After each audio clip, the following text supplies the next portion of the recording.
The music and entertainment business is notoriously one of the hardest to break into. Many have tried and many have failed. But imagine how it must feel to make it to the top of the mountain after all of those years of hard work, only to fall off and come tumbling back down again. Our Life After Rap Where Are They Now series has covered tons of rappers and music artists from the past. Some of them are still doing well to this day, while others, not so much. But have you ever wondered how this happens and what causes it? How is it that some artists can manage to conquer the hardest part of getting noticed only to fall from grace and join the club of those who have colloquially fallen off? Well, let's find out. I'm Nate the Great from TakeFlight214.com, and this is Life After Rap, the art of falling off. But before we get started, please take a second for me and hit that like button. Liking and sharing these videos is really the best way to get the YouTube algorithms to notice smaller channels like ours. But with that being said, let's jump right into the story. The term falling off doesn't have some grand universal definition. Well, I mean, it kind of does, but there's really no universal appearance or outcome. Falling off doesn't necessarily mean the party in question is broke and destitute on the streets, although this is sometimes the case. It also doesn't mean the person has completely vanished and is no longer making music, although again, this does sometimes happen. Rather, it's more about failing to capture the same level of attention and buzz that their work previously garnered during their peaks. To explain in a bit more detail, we have to break things down a bit. First off, the rise to fame itself. What it takes to actually reach the pinnacle of the music industry. No matter what genre or style of music you're doing, it all starts out pretty much the same. With a unique sound and a hit single. And the right connections who then give you a monster push. If you're missing any one of these key components, you're likely to never make it in the first place. Take for example Vanilla Ice, who exploded onto the scene with Ice Ice Baby in 1990. Vanilla Ice's catchy hit made him an overnight sensation pretty much. However, the music industry is notoriously competitive, and staying relevant requires more than just one hit song. Which brings me to gimmicks. Although gimmicks can be great for gaining attention, the downside is once they inevitably get old, people stop caring about you. This is the realm where the infamous one-hit wonder resides. They had the sound which led to a hit single, then garnered the attention of the labels and convinced them to give the artist a push into the mainstream. Take Sheck West for instance. When his song Mo Bamba dropped, it gained worldwide attention. All of a sudden, Sheck West was a household name and he had punched his ticket into the rap game. However, when it came time for him to back up Mo Bamba with his album, it wound up severely underperforming. Receiving mixed reviews, none of the other songs managed to achieve the same level of commercial success as his hit single did. Thing is, making catchy songs is surprisingly not as easy as it may seem. Many artists pour everything that they've got into the song or in a desperate bid to get noticed, or they manage to strike lightning in a bottle. But either way, many find it difficult to recreate the magic that they had with their first hit single. Another key component is managing the peak of popularity.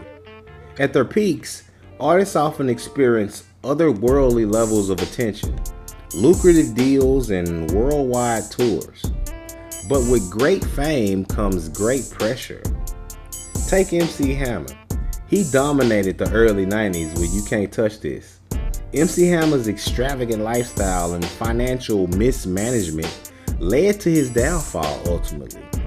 Hammer's downfall was so epic and documented that you would think that others would learn from his mistakes.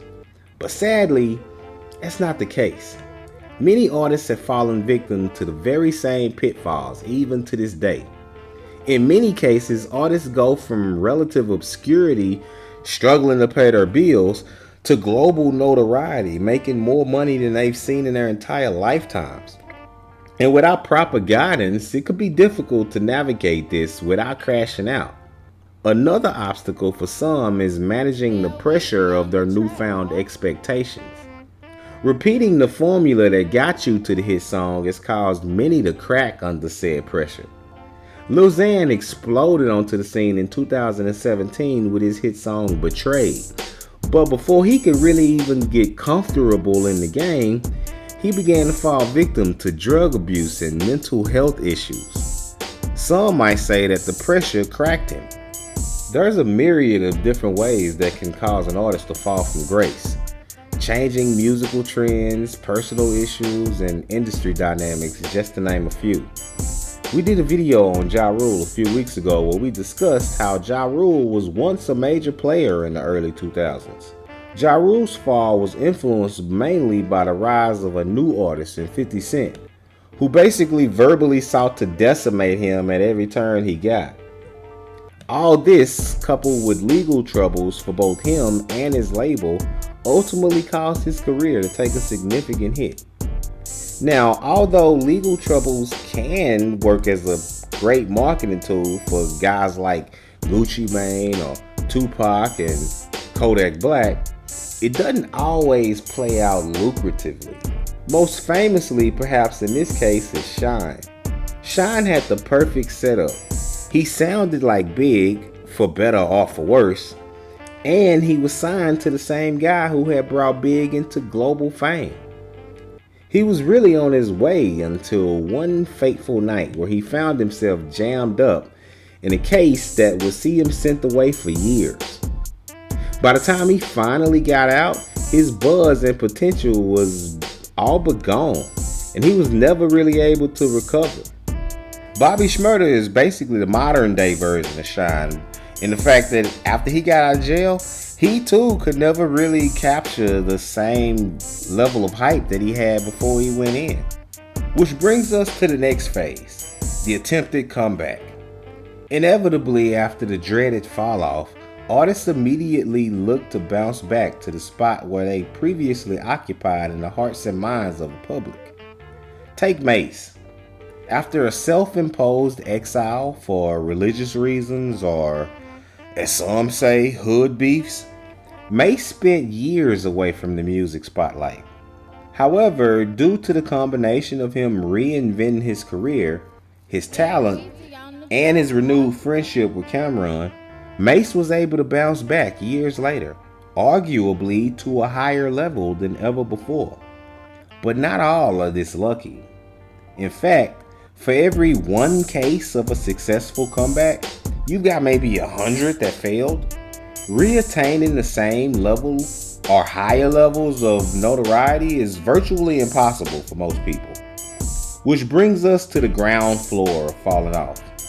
Now, mind you, this floor can be a lot harder for some than it is for others. If you look back at phase 2 where we discussed the importance of money management, here's why that's so key. In covering many rappers in the past, we noticed that some of them are still basically doing pretty financially well, while others kinda not. Guys like Beanie Siegel, who had a nice run with the hottest rap label in the game at the time, is now only worth an estimated $100,000. Or P.D. Pablo, remember that guy? He's only worth $50,000.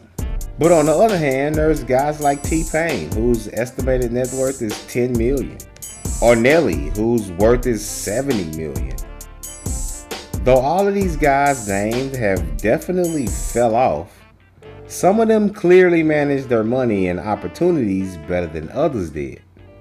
The moral of the story is, gaining sufficient notoriety is no easy feat.